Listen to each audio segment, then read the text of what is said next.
Okay, guys, we're back for the next one. It's been a while, a bit longer than I expected. The last one we did was end of August, and now it's almost November. Um, I was hoping to crack the 1K mark before then, but unfortunately, 910 MMR seems to be a brick wall. Now, let's get to some formalities. We're gonna have a look at our stats lately, and you'll see from my win rate, I've actually been trending a bit down. Now I went into this really bad section where I went 4 and 16, which was quite tough. And there were four different occasions where I would hit 910 and then lose 3, 4, 5 games in a row. But the latest one I lost 8 games in a row, and the resultant 20 games from then was a 4 and 16, and it's been a tough one. Um, we my KDA, however, has gone up in spurts, so that's a good sign. My GPM has also gone up quite significantly, and my XPM subsequently follows my GPM most of the time. Now, last hits, one of the main things I've been focusing on. It's trending up. I'm on 39.8 average, so I'm close to that 40 mark. And then my denies have kind of flattened out here and then, but it's also steadily gone up.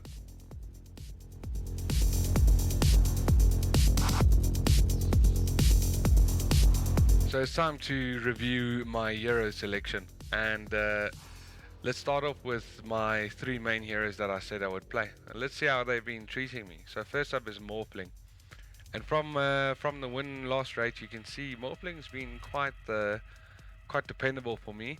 Out of the last 20 games, I've gone 15 and 5, which is damn good if you ask me. And I think I've gotten a little bit better at knowing when and when not to pick him. So typically I try and avoid significant stuns because I don't like buying a BKB on Morphling. As simple as that. Um, Silence is a bit better because you can avoid it with a link and the Manta. But yeah, I mean, I've gotten a little bit better at knowing when to use them and just my general play. Next up is Arc Warden. Now, Arc Warden has, I've definitely, I do feel is one of my best, either my best or second best hero. Now, my stats says I'm about 50-50 on him. Now, sometimes we'll get back to this a little bit later, but drafting has become a bit of an issue because people typically counter pick a little bit better these days, having moved up in MMR. But if they have significant gap close, it is an issue.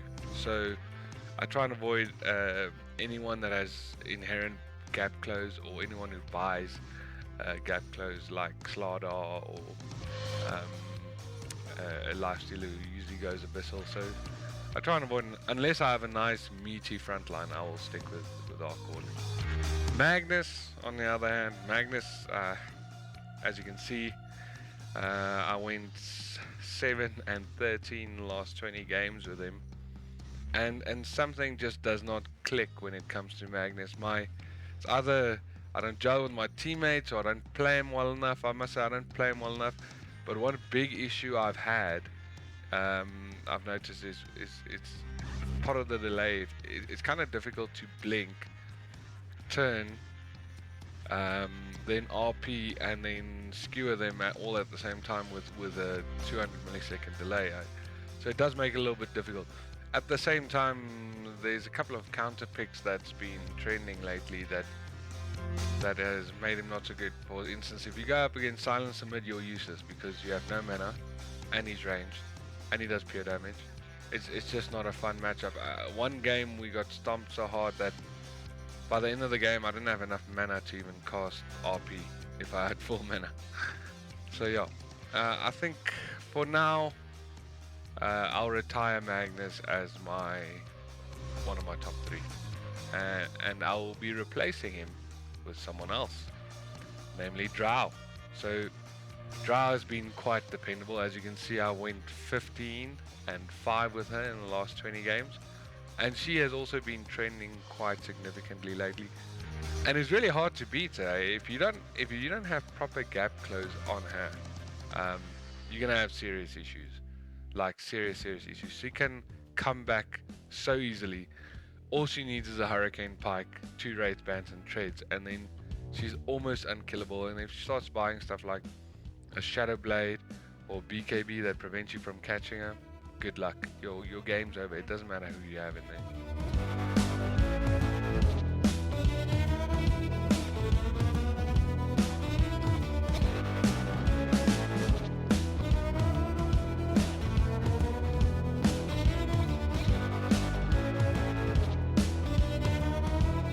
Someone I've played a lot in the last while, as I mentioned, is Silencer. And you can see once again, I went 14 and 16. 14 and 6 with him in the last 20 games. So 70% win rate. He just works well. Like I mentioned, if you global silence someone in the middle of a fight, or even any fight, even if you're not there, you just really mess up the people's rhythm. And they don't really know how to deal with that.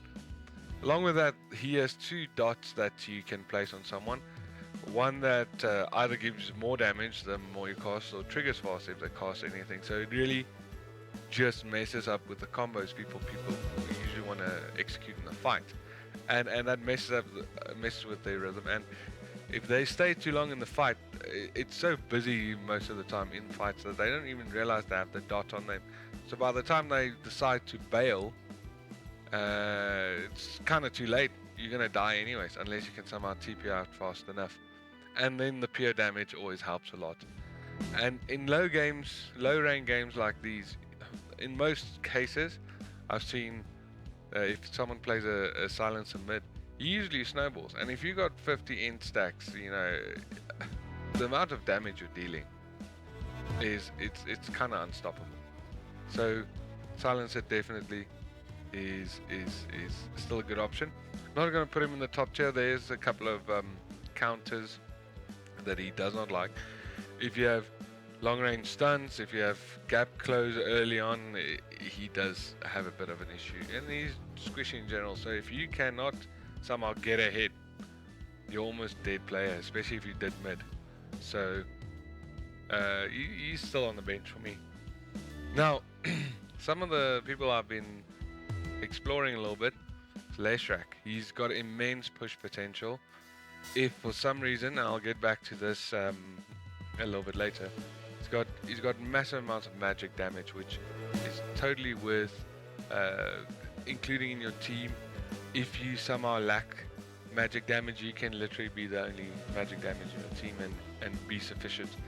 And your wave push, if you for some reason see your team needs to finish fast, I would suggest that you go with Leshrak, because he can push towers really fast in the beginning. So if you want to, I would suggest prioritize taking tier 1s with him initially, and then if you got bots on them, split pushing as well.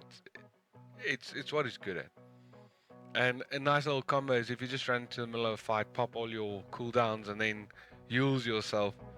People usually think they're gonna get a kill, but by the time you come down from that Yules, it's a bit too late for them.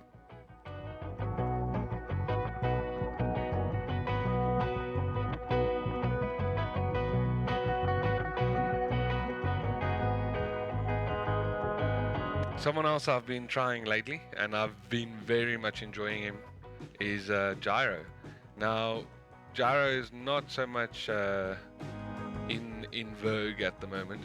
I'm still 50-50 with him for now. I haven't played him too much in my entire Dota career. I think, what is that? That's 9-10 games.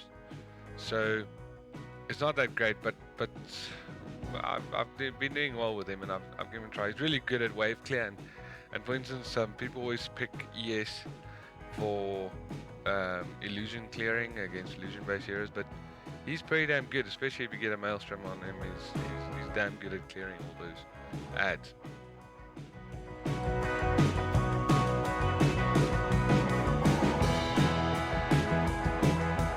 Someone else I've been experimenting with, and I'll be honest, it's because it's been popping up quite a lot lately in the pro scene, is Ricky. Now, I still quite haven't figured out where to pick him. Um, I've got about 20 games on him now. The clip you're seeing now is a little bit old, but I'm not quite sure where to pick him yet. He's got silence. He's got gap close. He's got evasion or spell disjointing as well. So it's a learning curve. But for instance, the games I've played against Drow have been some tough ones, and it's usually because we don't have gap close. Now, someone like Ricky immediately can sort that out, and because he can close the gap and silence, you're usually quite safe from her abilities. And when you do your tricks of the trade, you can avoid her AoE as well. So I've been experimenting with him, trying to counter Drow, and pretty much anyone that needs gap close like Arc or has trouble against gap close like Arc. So currently that's my plan with Ricky. I've just been experimenting with him. Now you might say I'm breaking my own rules, which I am a little bit. At one point it got a little bit monotonous with all the losing and playing mid and like I said, we'll come back to it, but drafting issues. So some of the people I've considered is DK. He used to be quite a reliable hero for me. He fell off here in the end, and I think it's that tower pushing sickness people have, or the lack of it. I've run across some games, and I'm not joking. I had 8 games in a row, those 8 we lost, where we would wipe the opponent's team, and for some reason the guy who's got the ability to kill a tower, his tactical decision is not to hit the tower when we're 5v1. It's to run back across the river to our own side of the map and jungle. So yeah, that's one of the reasons I decided to break my rules a little bit as well, just to change things up a bit. And another reason why I'm breaking my rules is I ran out of rank pick games, so I got to earn rank pick games as well. I tried also playing Mirana a little bit, and it was a disaster. Even in unranked, I tried playing some unranked games with her as well. I'm not good with her. I don't understand her quite well. And she used to be a hard carry, and lately I don't know if she got nerfed or something, but she just does not fit in the meta. And I think she makes a good position 4, maybe a position 3, especially with the ults. It gives you real gank capability, but then you might as well smoke up as well. So I'm gonna not even bench her. I'm gonna put her in the reserve core for now. Lina, I've tried Lina as well. She definitely does have potential, but because I'm playing mid, I feel like she is a little bit of a waste on mid. She doesn't farm as fast as some farming carries that play mid, and she kind of falls off in the end if you don't purely focus. But you're a team fighter, so you don't want to essentially soak up all that farm and time for yourself in the game where someone else could be more useful with it. And if you don't show up to your fights, it kind of makes it difficult for your team. They're kind of relying on you. And I found that she's almost just as good in a hard support or position 3. So she's going back to reserves for now.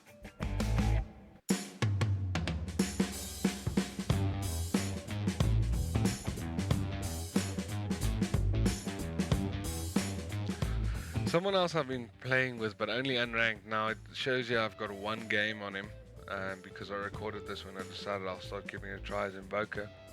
Since then I played about 5 games, and somehow, don't ask me how, I've won 4 out of 5. I still don't even reliably know how to invoke. So it's going to take some time before I pick him in ranked games, but it's definitely worth a look. I think any decent mid player needs to know how to play Invoker, even if you're not an Invoker spammer.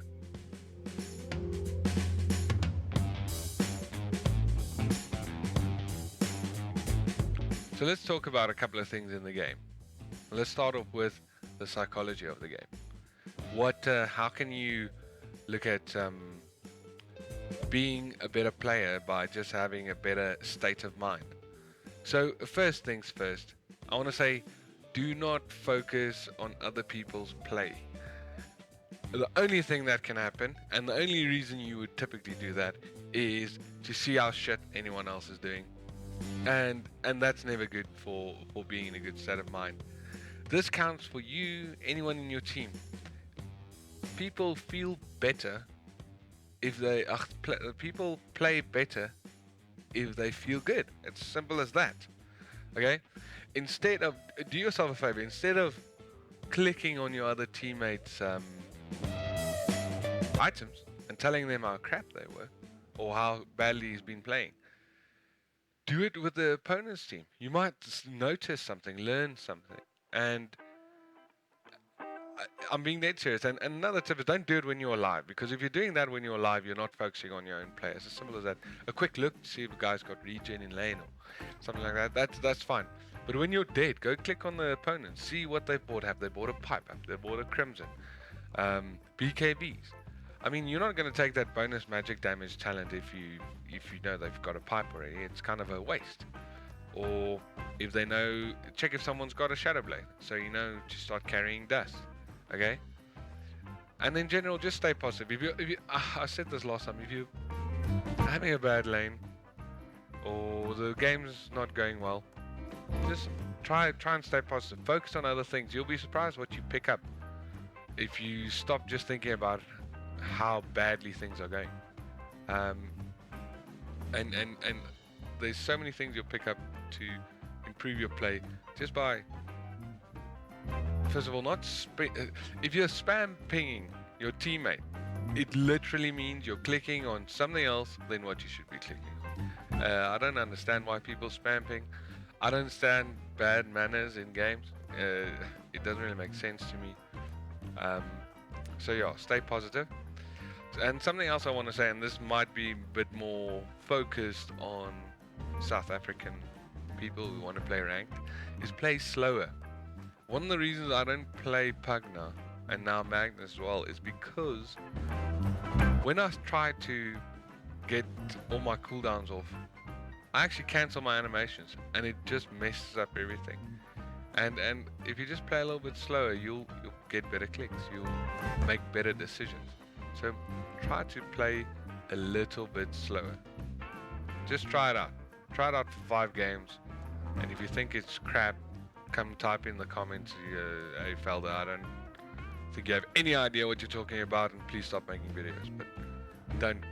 So one of the other things I've noticed in my games, and if you guys have been watching it, you see it pop up every now and then. Now don't yell at your teammates, don't tell them how crap they are, but do say that to the opponent's team. It works very well. If you can tilt your opponent, and I'm not a big proponent of this, because it makes me feel like a bad person, but psycho warfare works. And I played a particular unranked game with my friends where the guys were throwing the question marks in all chat about 15 minutes into the game, and when we eventually won at 30 minutes, it wasn't question marks, it was a bunch of racial slurs and swearing and telling us they hope we die. So if you can tilt your opponent, it's definitely counting in your favor.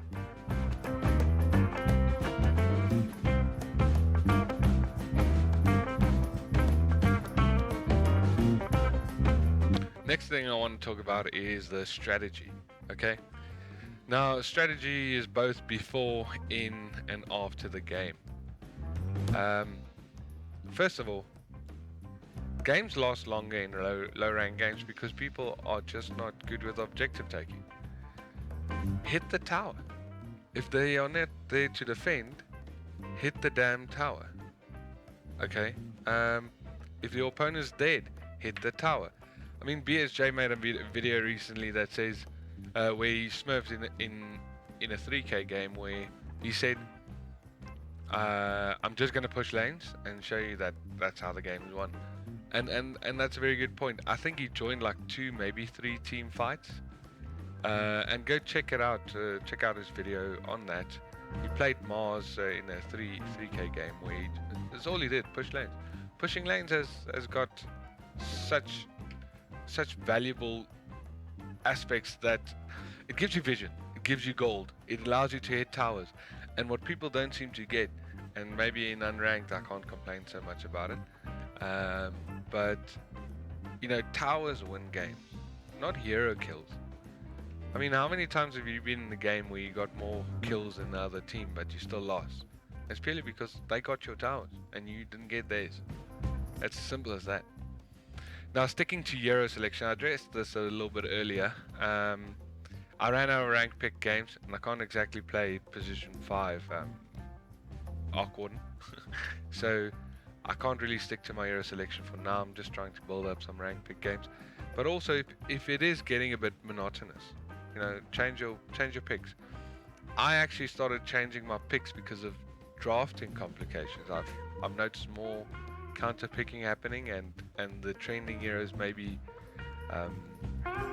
being a bit better against the heroes I typically play. So I've actually played some different heroes, not only to avoid that, but I need to start expanding my hero pool a little bit for when I get direct counted. It makes things difficult, and it's examples like one I did recently was they picked Slock, so I picked Bloodseeker. I was the victim of a Magnus Silencer lane. I was also a victim of a Ricky bounty game, and it happens. You got to find that hero selection pool that works for you, and you need to expand your hero pool so that you can pick up some counters. Okay guys, but that's it for now. We're just over the 20-minute mark, so I actually recorded quite a bit more. But I think what I'll do is I'll release another one quite quickly to discuss the extra things I have written down, made notes of. It's going to focus on laning and itemization and some decision making things that I've picked up.